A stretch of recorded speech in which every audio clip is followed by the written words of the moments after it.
Hey, what is up? I'm Sergeant Ballistic, but you guys can call me Brian. Thanks for checking out this video. Day 4 of CES was pretty busy. That Wednesday I spent most of the day in the main hall show floor and hit up a lot of the bigger companies including Samsung, Canon, and Panasonic. Central Hall is the biggest and often the most craziest of all the halls, so getting around quickly can actually be kind of tough. First place I stopped by was actually Hisense. They're a Chinese, mainly display manufacturer making inroads into the North American market. I've heard a lot of people overclocking their monitors and TVs to get true 120 Hz out of them for gaming especially. They had some pretty nice looking 4K and curved displays. My overall impression was to keep a lookout for Hisense display deals because the picture quality gap between Hisense and some of the larger manufacturers is still there, but it's definitely closing in. The coolest thing they had there was definitely the beastly racing simulator. It was being run on a custom PC and a Cooler Master half stacker featuring an AMD 295X2. This was driving 3 curved displays in Infinity, and I gotta say this has got to be one of the most immersive racing setups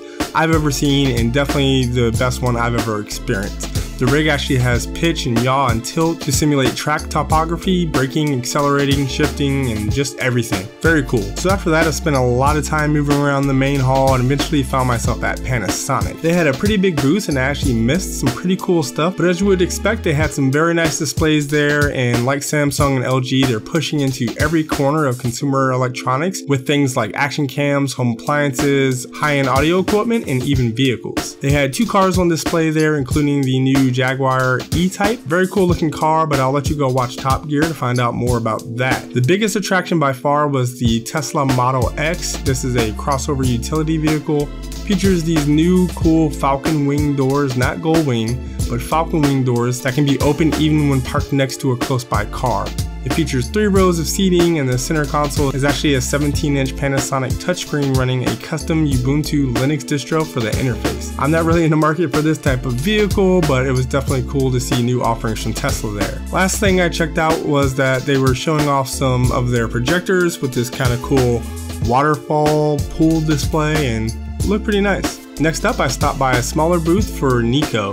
Nico has been mainly in the console gaming peripheral business for a while now. Since I'm currently working on putting together our custom game room at work, I'm definitely interested in finding out some more options for keeping all the console accessories like controllers and stuff like that organized and charged. They have a cool USB charge system for the PS4 that allows you to just place the controller down on the station and charge it without having to plug it in and out. Very cool and easy to use. It's not inductive, but it looks like it's a pretty cool solution, so I might check that out. Geeky Nerd Dad, that's Larry Dickinson, actually did a video on this modular charging station. Check the description below for a link to that. They had a few more things like a chat pad and other charging solutions and hard drive expansions. The thing I think I liked the most about some of their solutions were that they stayed with the design language of the consoles and tried to integrate their products into the physical design. It definitely helps to minimize the footprint of your console when you have an intercooler, charging station, external HD, and all that kind of stuff. After that I stopped by Polaroid.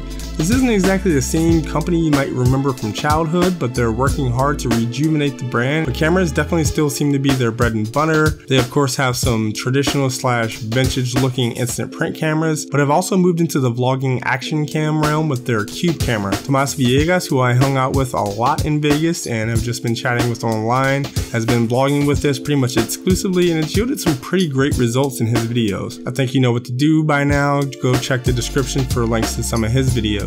They also have this cool new iZone camera, which is a step up from the basic Cube camera and features Wi-Fi, NFC pairings, and optical zoom. The wireless capabilities let you connect and use your smartphone as a viewfinder for more optimized composition and focus checking. Images from the camera can also be saved directly to the smartphone instead of on the onboard or expandable storage. At 18 megapixels and 8x zoom, you should be able to get some ballin' selfies and post them straight to your favorite social media site. Finally, they have their Socialmatic camera, which has one of their more vintage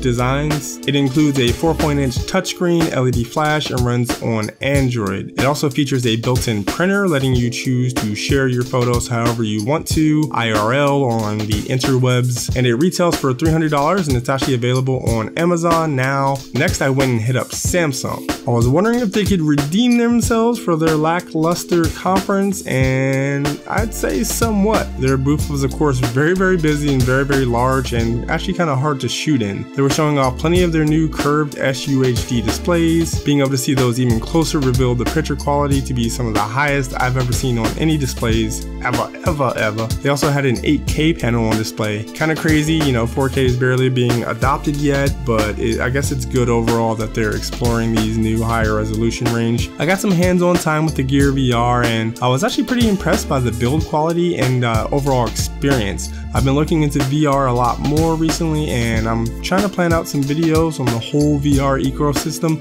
for the average consumer at the moment. Stay tuned for more on that. So next I went over and checked out their new NX1 DSLR for $1,500 and featuring 4K video on a 28.2 megapixel sensor. They seem to be taking aim at the GH4 market along with a lot of other manufacturers. Then I think I was probably most interested in their new super light SSD T1. It weighs in at only 1 ounce and comes in capacities of 250 gigabyte, 500 gigabyte, and 1 terabyte at a surprisingly good gigabyte to dollar ratio. It features USB 3 and has speeds up to 450 megabytes per second, making it a great option for mobile video workstation when paired with a decent laptop. Being able to edit straight off the drive makes for a pretty good workflow booster, not having to pull footage back and forth between SSDs and traditional storage. I was really amazed by its lightweight and super small size. It's actually smaller than a standard business card. This is made possible by Samsung's proprietary 3D vertical NAND technology, or VNAND. Finally, I stopped by the two major camera manufacturers. First, Nikon. They had a cool booth and had some photographers giving talks and had a really cool 3D bullet time rig setup that attendees could hop into and get their own Matrix style video taken. Over at the Canon booth, I got to play with both the 70D and 7D Mark II. Don't think I'll be upgrading my body anytime soon. Beginning to check out Canon C100, 200, 300s and their cine lenses made me think about selling everything I own to get a setup like this C200 with a 50mm Canon cine lens and awesome Zacuto shoulder rig.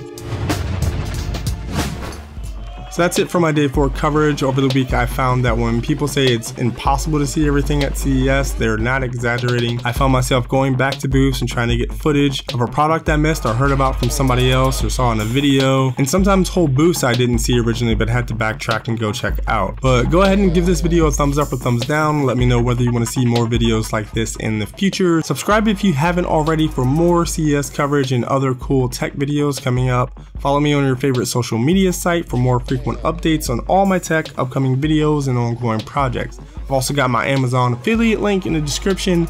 Bookmark that and use it when you buy all of the things on the Amazons to help support my channel. Thanks for watching. I'll see you guys in the next video.